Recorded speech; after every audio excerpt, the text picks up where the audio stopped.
우리에게 주시는 하나님의 말씀은 시편 91편 전체 말씀입니다. 시편 91편. 자, 우리 1절부터 16절까지 같이 한번 읽어보겠습니다. 시작. 지극히 높으신 분의 은밀한 곳에 사는 사람은 전능하신 분의 그늘에 머무를 것이다. 내가 여호와께 말하기를 나의 피난처이시고 요새시며 내가 신뢰하는 하나님이십니다 라고 할 것이다. 참으로 주께서 너를 사냥꾼의 덫과 지독한 전염병에서 건지실 것이다. 주께서 너를 깃으로 덮으시고 네가 그분의 날개 아래에 피할 것이니 그분의 진실하심이 방패와 손방패가 될 것이다. 네가 밤의 공포와 낮에 날아드는 화살을 두려워하지 않으며 어둠 가운데 퍼지는 전염병과 한낮에 황폐하게 하는 파멸도 두려워하지 아니할 것이다. 1000명이 내 곁에서 10,000명이 네 오른쪽에서 넘어져도 파멸이 내게 다가오지 못할 것이다. 너는 오직 눈으로 볼 것이니 악인들이 보응받는 것을 보게 될 것이다. 참으로 네가 여호와를 피난처로 삼고 지극히 높으신 분을 너희 거처로 삼았으므로 불행이 너를 덮치지 못하고 재앙이 네 장막에 다가오지 못할 것이다.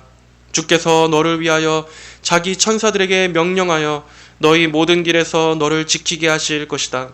그들이 손으로 너를 받들어 네 발이 돌에 부딪히지 않게 할 것이다.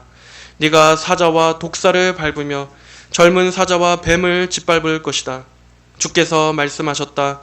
그가 나를 사랑하니 내가 그를 건지겠고 그가 내 이름을 아니 내가 그를 높일 것이다. 그가 내게 부르짖을 때 내가 응답하겠고 그의 환난 때에 내가 그와 함께할 것이다. 내가 그를 건지겠고 그를 영광스럽게 할 것이다. 내가 그를 장수하게 함으로 만족하게 하며 그에게 내 구원을 보일 것이다. 아멘. 자, 오늘은 시편 91편의 말씀으로 전능자의 그늘 아래에 거하라 라는 제목으로 하나님의 말씀을 전하겠습니다. 오늘날의 이 세상은 여러 위험과 불안 요소들로 가득합니다. 전쟁의 위험, 또 경제 붕괴, 공황, 그리고 전염병, 그리고 사람들 개개인의 정신적인 불안정 등 마치 이 시편 91편에 나오는 표현대로 밤의 공포와 낮에 날아드는 화살과 같은 이러한 여러 위험거리가 가득한 때입니다. 그러나 하나님께서는 그런 우리들에게 오늘 말씀을 통해서 우리를 이 지극히 높으신 분의 은밀한 곳으로 부르십니다. 1절에 지극히 높으신 분의 은밀한 곳에 사는 사람은 전능하신 분의 그늘에 머무를 것이다. 이 지극히 높으신 분의 은밀한 곳이란 어떤 장소입니까? 이것은 어떤 특정한 장소가 아니라 하나님과의 깊은 은밀한 교제를 말하는 것입니다. 출애굽기에 보면 하나님께서는 모세와 마치 친구를 대하듯이 대면하여 말씀하셨다고 나옵니다. 출애굽기 33장 11절에 사람이 자기 친구에게 말하듯이 여호와께서 모세와 대면하여 말씀하셨고, 이처럼 지극히 높으신 분의 은밀한 곳이란 하나님과 누리는 깊은 영적 교제를 말하는 것입니다. 우리가 말씀을 읽을 때, 그리고 또 하나님께 기도할 때, 하나님을 찬양할 때 하나님께서는 하나님을 사랑하는 성도들에게 하나님 자신을 은밀히 드러내십니다. 영적인 임재로서 드러내 주시는 것입니다. 하나님을 찾고 또 우리가 하나님을 구하고 하나님을 누릴 때 성도는 그때 하나님의 임재 안에 있는 것입니다. 지극히 높으신 분의 은밀한 곳에 거하는 것입니다. 그리고 그 하나님의 임재 안에서 누리는 은밀한 교제 속에 있을 때 여기에 성도들의 평안과 확신이 있습니다. 이러한 참된 평안은 바로 이 전능하신 분의 그늘 아래에 머무를 때에만 주어지는 것입니다. 전능하신 분의 그늘, 이것은 이 세상에서 가장 안전한 피난처입니다. 그늘은 고대 근동에서 보호와 쉼을 상징하는 것이었습니다. 뜨거운 한낮의 그 태양을 피할 수 있는 시원한 그늘처럼 여러분, 하나님 안에 거하는 영혼은 이 세상의 저 불타는 태양으로부터 피할 수 있는 그늘 아래 있는 것입니다. 우리 성도들에게 있어서 이 전능자의 그늘은 어디겠습니까? 바로 그리스도 안에 있는 것입니다. 그리스도의 십자가 그늘 아래 거하며 아버지의 사랑, 그 하나님의 은혜와 보호하심이라는 그 그늘로 피할 때 성도들은 가장 안전할 수 있는 것입니다.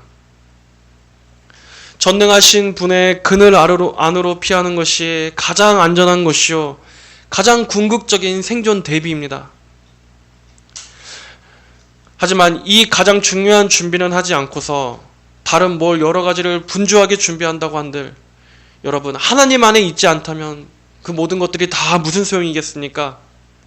다 무용지물일 뿐입니다. 골로새서 3장 3절은 말씀했습니다. 너희는 이미 죽었고 너희 생명이 그리스도와 함께 하나님 안에 감추어져 있기 때문이다. 너희는 이미 죽었고, 여기서 이 죽음은 옛사람의 죽음을 말합니다. 죄의 지배, 죄의 권세 아래 있었던 나의 옛사람은 그리스도와 함께 십자가에 못 박혀 죽었다. 그리고 너희 생명이 그리스도와 함께라는 것은 성도의 참된 생명은 예수 그리스도 안에 있다라는 말입니다. 이제는 나의 존재, 나의 중심, 나의 의미, 나의 가치가 더 이상은 세상에 있지 않고 그리스도와의 연합됨에 있다. 그리고 하나님 안에 감추어졌다라는 말은 우리 성도들의 영적인 보존과 안전이 하나님께만 있다는 것입니다. 우리의 이 궁극적 생명이 이 세상이나 사탄, 저 원수 마귀가 건드릴 수 없는 곳, 즉 하나님의 품 안에 숨겨져 있다. 그리고 숨겨졌다는 것은 아직은 드러나지 않았지만 장차는 나타나게 될 것을 전제하고 있는 것입니다. 이렇게 성도들은 이 세상에서는 여러 환난을 당할 수 있고 평범한 존재일 수 있지만 우리는 하나님 안에서는 감추어진 영광을 지닌 존재입니다. 우리의 궁극적인 생명이 예수님과 굳게 연합되어 있기 때문에 아무리 세상이 흔들리고 무너진다고 할지라도 성도의 영적 생명만큼은 절대적으로 안전하게 보호될 수 있는 것입니다. 우리는 이걸 기억해야 합니다. 그러므로 외적인 위험보다도 가장 더 큰 위험은 무엇이겠습니까? 바로 이 하나님의 그늘 밖에 거하는 것입니다. 그리스도라는 이 가장 안전한 은신처 밖에 있는 것입니다. 그것이야말로 이 전능하신 분의 그늘 안에 있는 것이 아닌 가장 무서운 위험에 노출된 상태인 것입니다. 여러분, 우리는 매일매일의 삶 속에서 나는 지금 어디에 거하고 있는가를 돌아봐야 합니다. 나는 하나님의 임재 아니라고 하는 이 가장 안전한 그늘 아래에 머물고 있는가? 아니면은 하나님이 없는 그 가장 위험한 상태에 노출되어 있으면서도 그저 불안과 걱정만 하고 있는가? 우리는 점검해야 하는 것입니다. 2절에 내가 여호와께 말하기를 나의 피난처이시고 요새시며 내가 신뢰하는 하나님이십니다 라고 할 것이다. 그렇습니다. 하나님은 우리의 피난처가 되시고 요새가 되십니다. 피난처가 어떠한 곳입니까? 위험에서 대피할 수 있는 가장 안전한 곳 아닙니까? 그리고 요새, 견고하게 우리를 방어해주는 그러한 숨을 수 있는 성, 적들이 침입할 수 없고 공격할 수 없는 가장 그 튼튼한 성을 말합니다. 그 하나님을 신뢰한다는 것은 전폭적으로 내 자신을 맡긴다는 것입니다. 그냥 잠깐 이용하고 곁에 두는 것이 아니라 내 자신을 완전히 그 안에 맡긴다. 돈이 나를 안전하게 지켜줄 수 있는 것도 아닙니다. 내가 쌓아놓은 이 재산이 나를 성벽처럼 안전하게 지켜줄 수 있는 것도 아닙니다. 여러분, 우리 사람이 만들어낸 피난처는 분명한 한계가 있습니다. 이런 것들이 그래도 나의 보호와 성이 될 거라고 굳게 믿었는데 어떤 특정한 상황에서는 그런 것들조차 아무 소용이 없을 때가 있습니다. 이렇게 인간이 만들고 인간 안에서 나온 것은 100% 믿을 수 있는 안전한 것은 어디에도 없는 것입니다. 그럴 때 누구만이 우리를 지켜줄 수 있겠습니까? 성도는 어디를 바라봐야 하겠습니까? 진정한 피난처요, 안전한 요새는 오직 하나님밖에 없는 것입니다. 하나님만이 우리의 영원하고 절대적인 도움이 되십니다.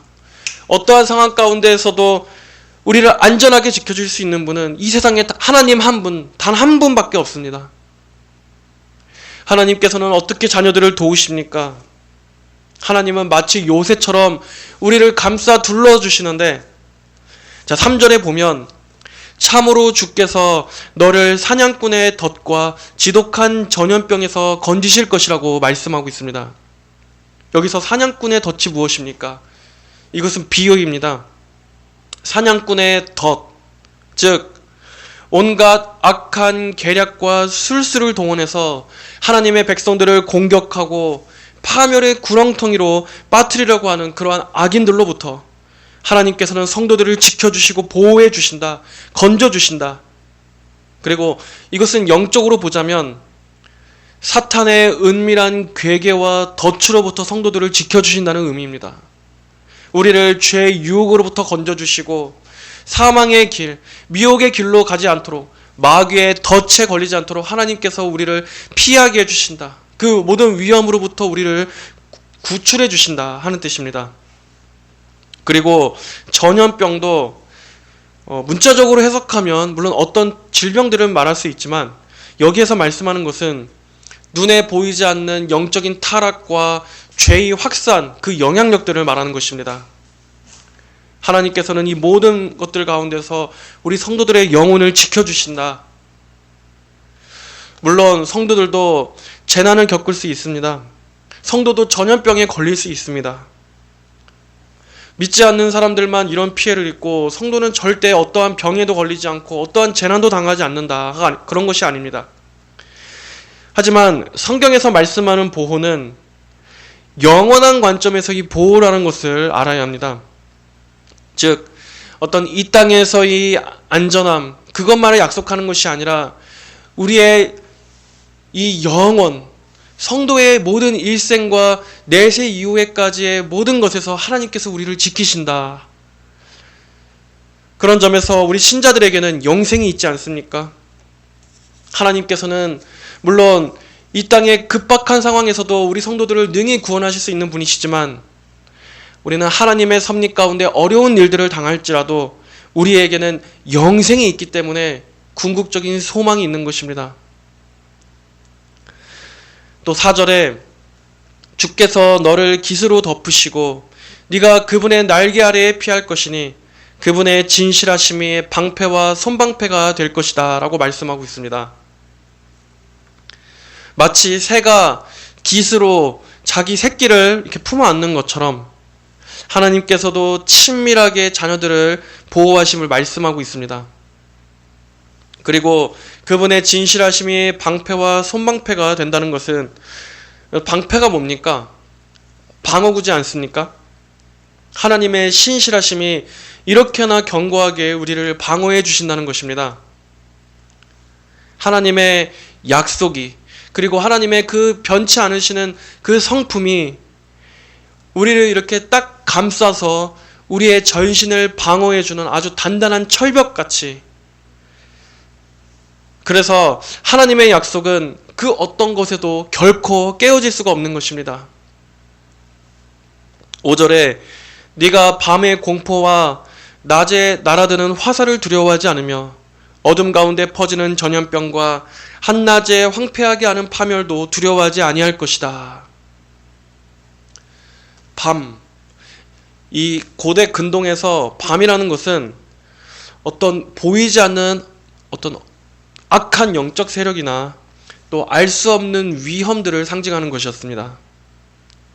그리고 낮에 날아드는 화살이란 전쟁이나 또 어떤 공격, 적의 침입, 위기 상황 이러한 것들을 상징합니다. 이렇게 보이지 않는 영적인 위협이나 또 우리의 삶 가운데 임할 수 있는 갑작스런 많은 재앙 속에서도 하나님께서는 성도들을 지켜주신다는 것입니다. 하나님의 그늘 안으로 피하게 하시고 하나님의 그 보호의 깃으로 우리를 덮어주신다. 우리 성도들은 이러한 하나님의 보살피심을 믿어야 하는 것입니다. 성도는 전능하신 분의 그늘 아래 거하기 때문에 두려움이 우리를 다스릴 수 없습니다. 그 어떠한 공포나 죽음의 위협이 우리를 지배할 수가 없다는 것입니다. 여러분 기억하십시오. 어떤 안전한 상황 속에 있다고 평안한 것이 아니라 안전한 분 안에 거할 때 평안이 오는 것입니다. 이 주변의 환경과 상황이 안전하다고 해서 평안이 찾아오는 게 아닙니다. 내가 지금 어디 안에서 보호를 받고 있는가? 내가 지금 누구 안에 있는가?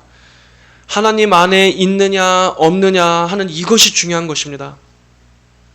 하나님 안에 있다면 밤에 이러한 공포와 낮의 위험 속에서도 하나님은 평안을 주시고, 하나님 밖에 있다면 그 어떤 위험도 없는 평화 속에서조차도 공포와 불안이 떠나지를 않는 것입니다. 이 원리를 우리는 항상 기억해야 합니다. 1000명이 내 곁에서 10,000명이 네 오른쪽에서 넘어져도 파멸이 내게 다가오지 못할 것이다. 1000명이 넘어지고 10,000명이 넘어지는 이러한 상황은 좀 어떤 상황을 묘사하는 것 같습니까? 마치 대규모 재앙이나 전쟁의 한복판을 지금 묘사하는 것 같지 않습니까? 이렇게 수많은 사람들이 쓰러집니다. 많은 군중에 혼란이 있습니다. 공포와 두려움이 엄습합니다. 그러나 하나님의 사람은 이 한가운데에서도 보호받는 자로서 묘사되고 있습니다. 이것은 단순히 물리적인 보존만을 말하는 것이 아니라 바로 하나님께 속한 자는 이렇게 견고하다. 그의 생명과 그의 삶이 이 세상과는 다르다라는 것을 보여주는 것입니다.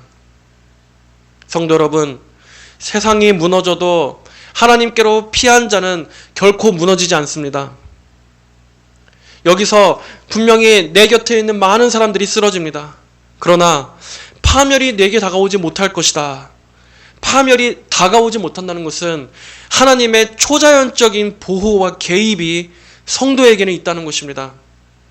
재앙이든 전염병이든 전쟁이든 마지막 때 임할 전 지구적인 심판이라 할지라도 하나님께 피한 자는 이러한 재앙과 파멸이 가까이 오지 못한다. 접근조차 할 수 없다.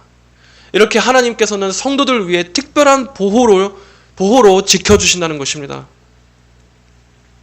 하나님 안에 있는 자의 생명은 이러한 하나님의 철저한 보호의 경계선 안에 있다는 것을, 우리는 이것을 말씀대로 믿어야 하는 것입니다.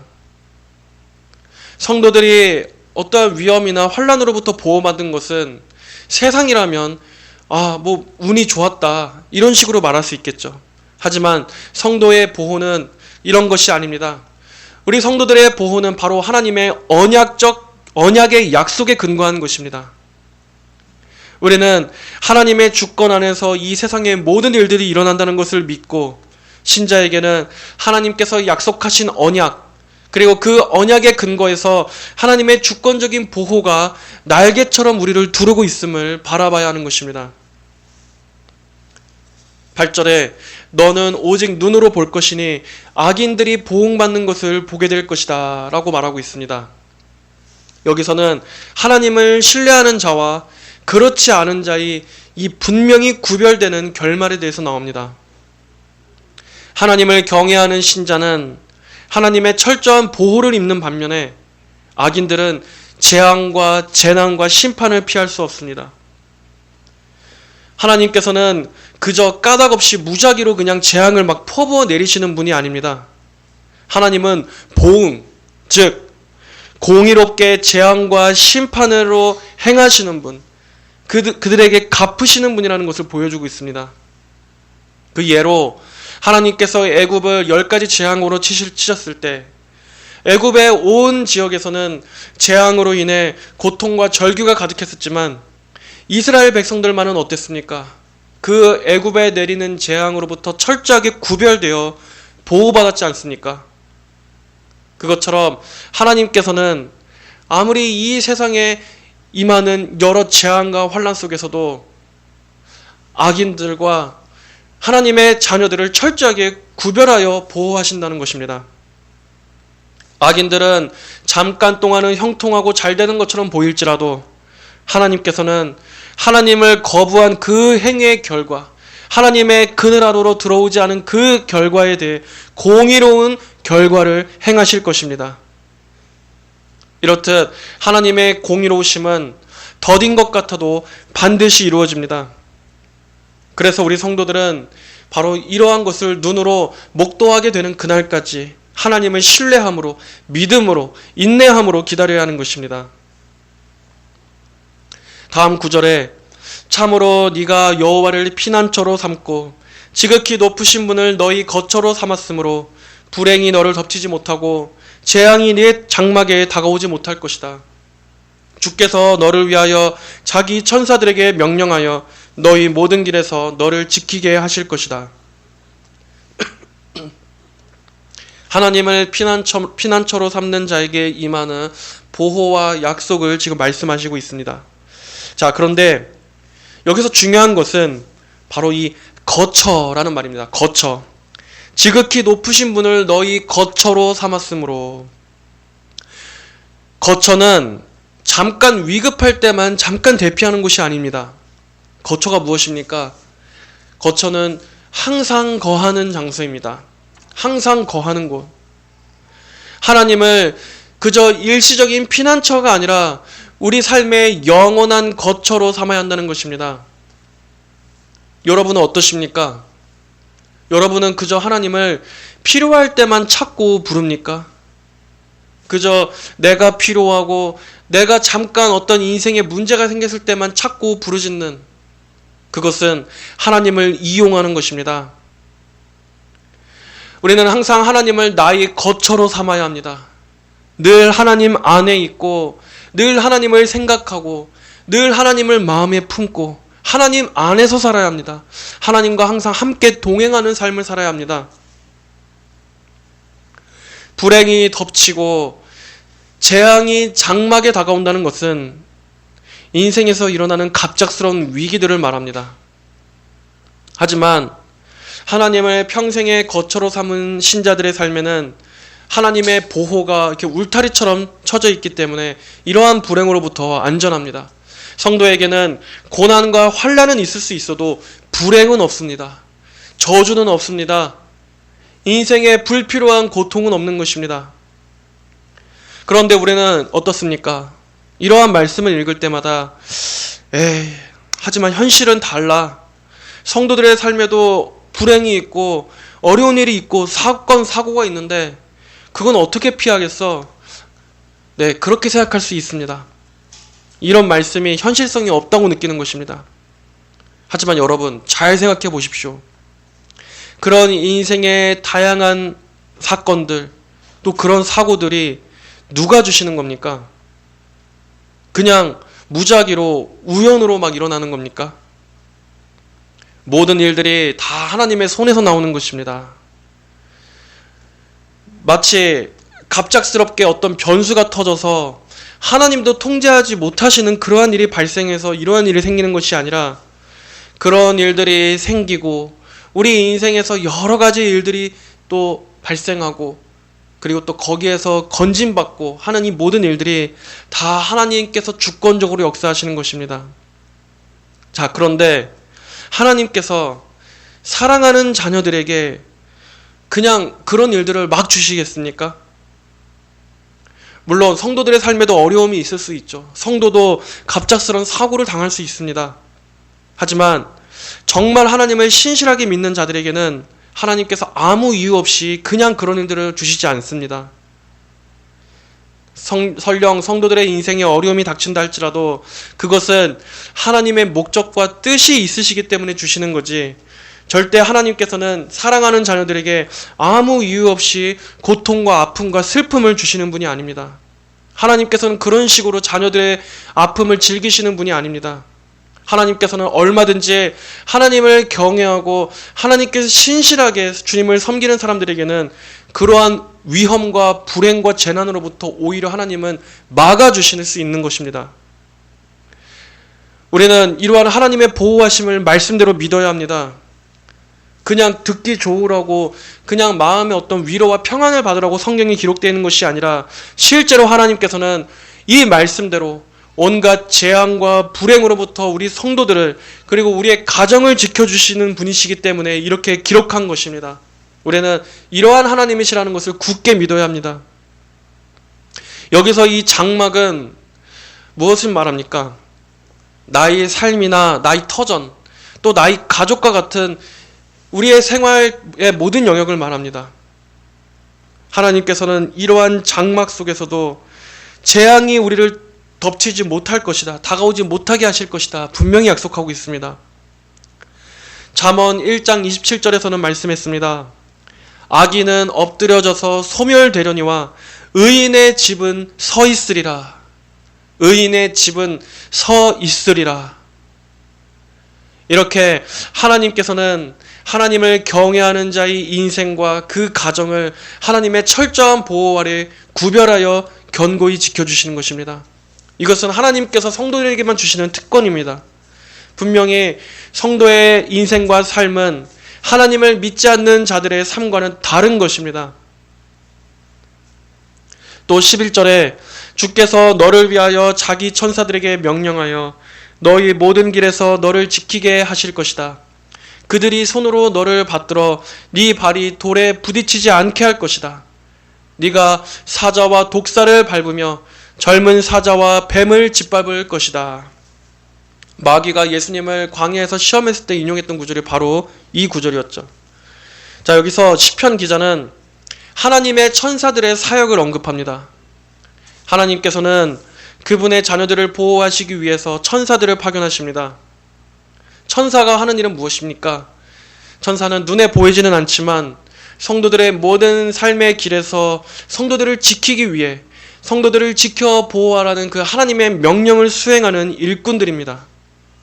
이렇게 하나님의 보호는 전인적입니다.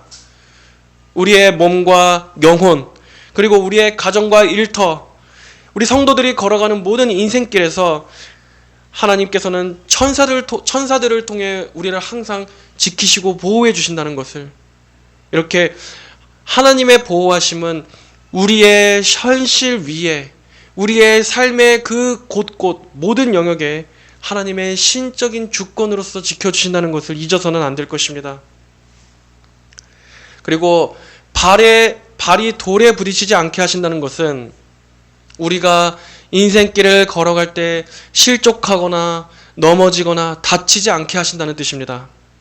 즉 영적으로 적용하자면 우리 인생에서 우리가 빠질 수 있는 시험, 수많은 미혹들, 그리고 또 유혹으로 인해서 성도가 믿음의 길에서 완전히 떠나버리는 그러한 일이 없도록 하나님께서 섭리적으로 보호하신다는 것입니다. 여러분, 우리의 지난 삶들을 한번 돌이켜 보십시오.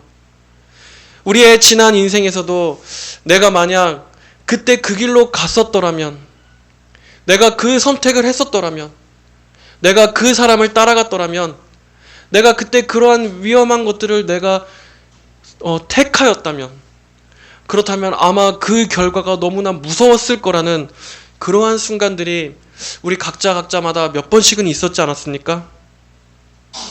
이렇게 우리의 삶에는 많은 위험들이 도사리고 있습니다.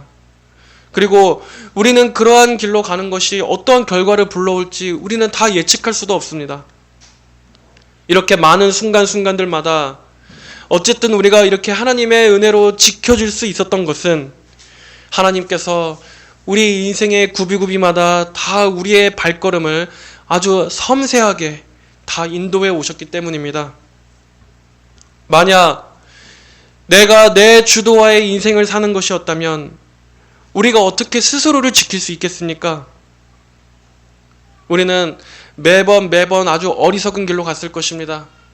우리는 어떻게든 이 인생길에서 수많은 늪에 빠지고 덫에 걸리고 많은 위험들에 그냥 주저없이 따라갔었을 것입니다. 그러나 하나님께서 우리의 모든 인생과 그리고 신앙의 영역에 있어서도 하나님이 다 섬세하게 인도해 주신 은혜가 있었기 때문에 우리가 지금 이렇게 믿음에서 떠나지 않고 지킴을 받을 수가 있었던 것입니다. 여기 13절에 나오는 네가 사자와 독사를 밟으며 젊은 사자와 뱀을 짓밟을 것이다 라는 말은 영적으로 사탄과 악한 영적 권세들을 말합니다. 그리고 그것들을 밟는다 하는 것은 승리에 대한 말씀입니다. 물론 우리의 힘으로는 어렵지만 누가 이 사자와 독사를 짓밟으셨습니까? 바로 예수님께서 십자가에서 마귀의 머리를 짓밟고 이미 승리하셨기 때문에 그 그리스도 안에 있는 성도는 그 예수 그리스도의 권세로서 우리 역시도 이미 마귀에 대하여 이긴 것입니다. 우리 역시 이미 승리한 것입니다. 그렇기 때문에 성도는 예수 그리스도의 권세가 그 위에 있습니다. 성도들은 더 이상 마귀에게 질질 끌려다니는 그러한 존재가 아닙니다. 죄와 마귀의 세력이 절대 그리스도에는 다시금 정복할 수 없습니다.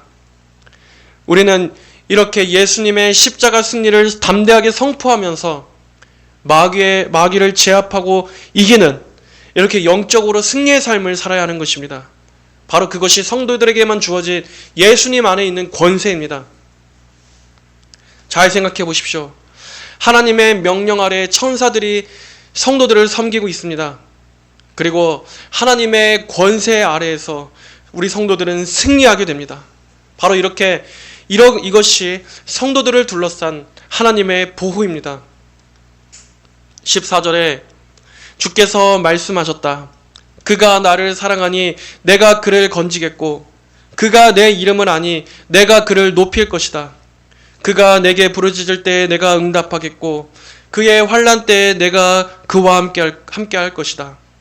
내가 그를 장수하게 함으로 만족하게 하며 그에게 내 구원을 보일 것이다. 자, 그가 나를 사랑하니 내가 그를 건지겠고 그가 나를 사랑하니 사랑을 말하고 있습니다. 청교도 토마스 구디는 하나님의 피난처로 들어가는 열쇠는 사랑이다. 하나님을 사랑하는 자는 그분 안으로 달려 들어간다 라고 말했습니다. 하나님의 피난처로 들어가는 열쇠는 사랑이다. 성도 여러분, 신앙의 본질은 하나님을 사랑하는 것입니다. 단지 열심히 믿는 것이 아니라 하나님을 진정으로 많이 사랑하는 것, 바로 그것이 참된 신앙의 본질입니다. 하나님을 사랑하는 사람은 항상 하나님께로 달려갑니다. 하나님 안에 있을 때가 가장 기쁘고 만족스럽고 평안하기 때문입니다. 그리고 하나님을 사랑하는 성도들을 하나님께서도 사랑하시고 보호하시고 지켜주십니다. 여러분은 하나님을 사랑하십니까? 그냥 열심히 믿고 의지하는 것만이 다가 아닙니다. 하나님을 많이 사랑하셔야 합니다. 하나님을 사랑하는 것, 그것이 고난도 이길 수 있게 해주고 또 하나님을 사랑하는 것이 우리를 인내할 수 있게 해주고 하나님을 사랑하기 때문에 우리 성도들은 예수 그리스도 때문에 죽음을 불사하고 믿음으로 살게끔 만들어지는 것입니다. 사랑이 없으면 신앙생활도 고역이 될 수밖에 없습니다. 그냥 형식적이고 기계적인 종교 활동밖에 아닙니다. 그것은 참 신앙이 아닙니다. 사랑이 없이 신앙생활을 하는 것은 역시 마찬가지로 신앙이 아예 없는 것과 전혀 다르지 않습니다. 사실은 그것은 신앙이 없는 것입니다. 하나님을 사랑하십시오. 하나님을 사랑하면 말씀에 대한 순종도 기쁨이 됩니다. 자원하여 나오는 순종이 됩니다. 오히려 내가 어떻게 하면 더 헌신할 수 없을까? 어떻게 하면 더 하나님의 뜻대로 살 수 없을까? 이것 때문에 안달이 납니다. 그것이 하나님을 진정으로 사랑하는 자들의 증거입니다. 하나님을 진정으로 사랑하는 사람은 세상의 위험과 유혹 속에서도 오히려 더 하나님께로 피하고 의지하고자 합니다. 정말 말 그대로 전능자의 그늘, 이 장소가 가장 좋은, 가장 갈급한 그의 장소가 되는 것입니다. 이렇게 하나님을 사랑하는 성도들을 하나님께서도 건지신다. 그리고 그가 내 이름을 아니, 이것은 하나님을 인격적으로 안다는 것입니다. 하나님의 성품과 권능을 알고 신뢰하는 사람, 이러한 사람을 하나님 자신도 그를 존귀하게 하신다. 또 그가 내게 부르짖을 때에 내가 응답하겠고 그의 환난 때에 내가 그와 함께할 것이다. 하나님을 사랑하는 성도가 하나님을 간절히 찾고 부르짖을 때 하나님의 확실한 응답을 약속하고 계십니다. 하나님께서는 사랑하는 성도가, 사랑하는 자녀가 하나님을 간절히 외쳐 부를 때 하나님은 그 기도에 하나님은 응답하시는 분이십니다. 그래서 하나님이 그의 아버지가 되심을, 전능하신 구원자가 되심을, 그의 도움이 되심을, 살아 역사하시며 기도를 들으시는 분임을 알게 하십니다. 물론 여기에는 전제가 있습니다. 하나님을 사랑하는 자들에게 이러한 응답이 주어진다는 것입니다. 자, 그렇다면 반면에 하나님께서 응답하시지 않는 기도도 있습니다. 예를 들어 성경에서는 하나님은 마음에 죄악을 품은 자의 기도는 응답하시지 않습니다. 시편 66편 18절에 보면 만일 내가 마음에 죄악을 품었으면 주께서 듣지 아니하셨을 것이다 라고 말씀하고 있습니다. 또 잠언 28장 9절을 보면 귀를 돌리고 율법을 듣지 않으면 그의 기도조차도 역겹다. 정작 자기는 하나님의 말씀을 듣지 않으면서 그냥 그저 필요할 때만 하나님을 찾는 그러한 사람의 기도는 하나님께서도 가증스럽게 여기신다는 것입니다.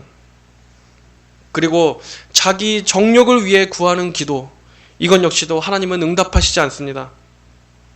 야고보서 4장 3절에 구하여도 받지 못하는 것은 너희가 정욕에 쓰려고 잘못 구하기 때문이다. 즉 우리의 욕심과 정욕을 위해서, 나의 이런 욕망을 위해서, 탐욕을 위해서 구하는 기도들은 하나님께서 응답하시지 않는다.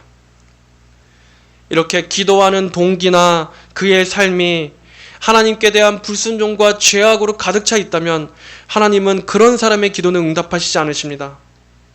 하지만 하나님을 진정으로 사랑하고 하나님을 존귀하게 여기는 자의 기도는 하나님께서도 그 기도에 응답해 주실 뿐 아니라 항상 그를 지켜 보호해 주신다. 하나님은 분명히 약속하고 계십니다.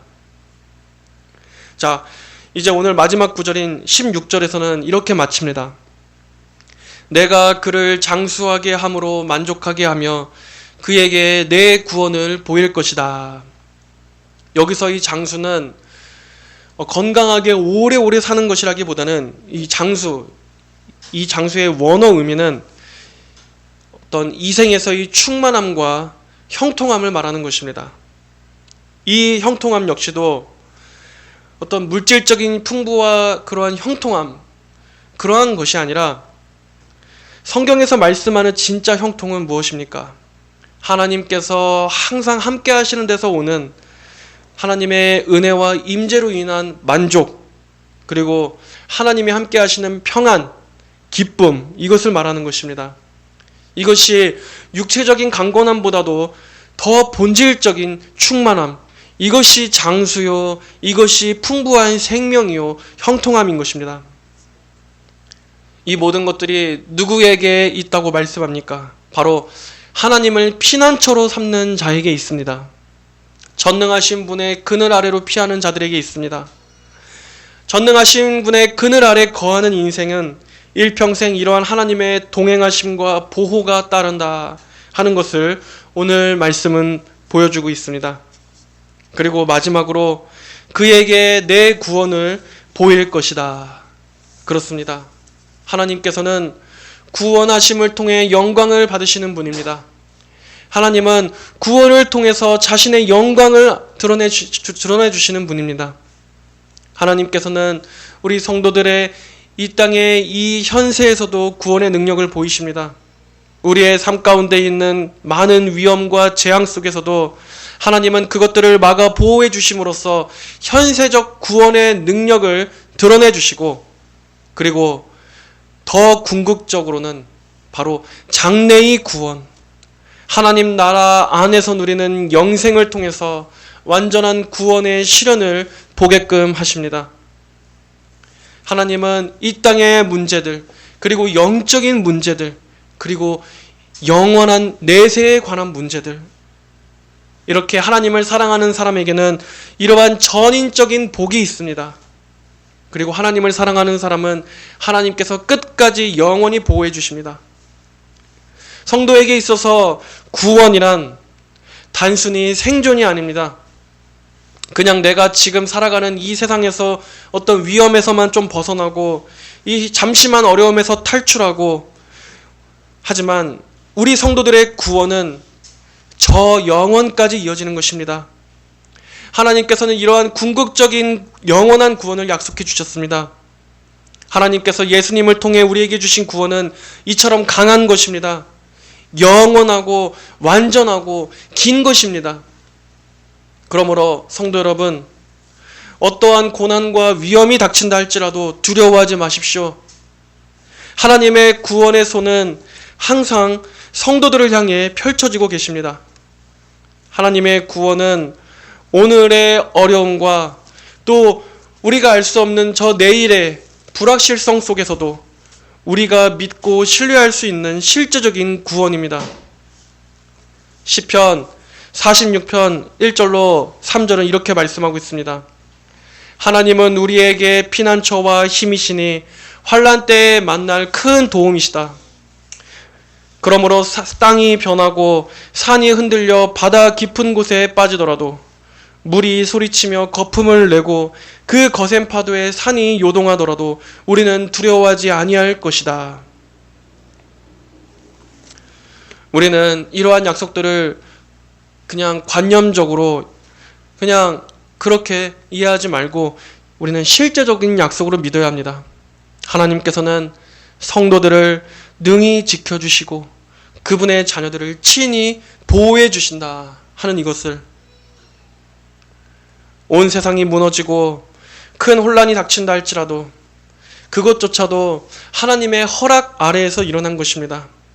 그리고 모든 것을 통치하시는 하나님께서는 친히 그 안에서도 자기 백성들, 하나님의 자녀들을 깃으로 덮으시고 방패와 요새처럼 지켜주시는 분이라는 것을 여러분 믿으시기 바랍니다. 그리고 우리는 이 땅에서도 하나님의 구원을 맛볼 것이지만 장차 최종적으로 완전한 구원이 기다리고 있다는 것을 생각하십시오. 이 땅에서는 그리스도라는 이 은신처 안에서 우리를 품어주셨다가 마침내 최종적인 구원으로 인도하시는 그 아버지의 사랑, 그 사랑 안에 머무르시기를 바랍니다. 그 나라에 가기까지 세상의 그늘이 아닌 가장 유일하고 절대적인 이 전능하신 분의 그늘 안에 거하시는, 이 그늘 안으로 피하시는 성도 여러분 모두가 되시기를 주님의 이름으로 축복합니다. 하나님 아버지, 저희로 항상 하나님의 그늘 안으로 인도하여 주시옵소서. 이 세상에는 수많은 그 그늘을 약속하는 것들이 있습니다. 하지만 오직 하나님의 그 날개 품 안에, 하나님의 그 그늘 아래, 그 보호와 은신처 외에는 어디에도 안전한 장소가 없습니다.